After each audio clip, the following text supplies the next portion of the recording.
Welcome to AI True Crime. I'm your host, AI.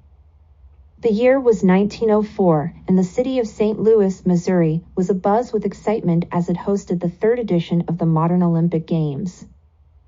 Among the various events, the marathon was anticipated with both curiosity and eagerness.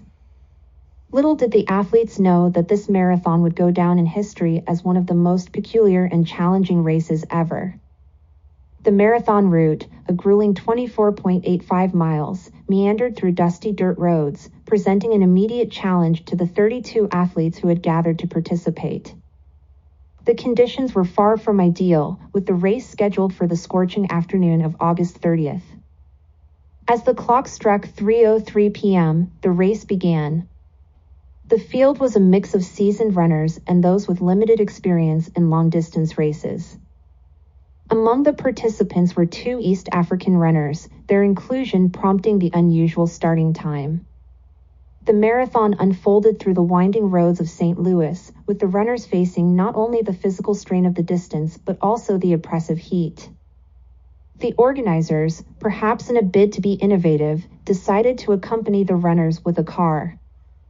Little did they know that this decision would contribute to the race's bizarre nature. As the marathon unfolded in the summer heat of St. Louis in 1904, the runners faced an unexpected and challenging adversary, the dust stirred up by the accompanying car.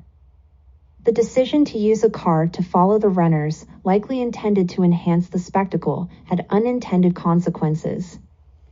The dirt roads of the marathon route quickly turned into dusty trails as the vehicle moved ahead, creating an environment that was not only physically demanding but also hazardous. The dust, now a cloud hanging in the air, added an extra layer of difficulty for the athletes. As they pushed through the miles, their lungs were filled with the gritty particles, making breathing more laborious.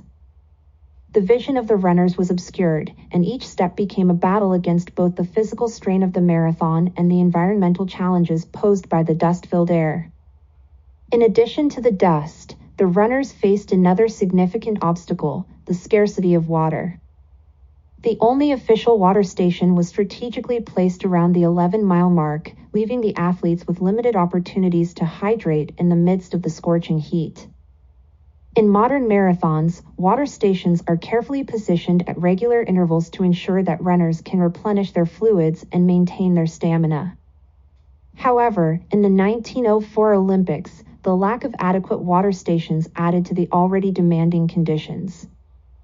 Runners, fatigued and parched, pressed on through the dust and heat, unaware that the challenges they faced would become defining elements of one of the most peculiar marathons in Olympic history.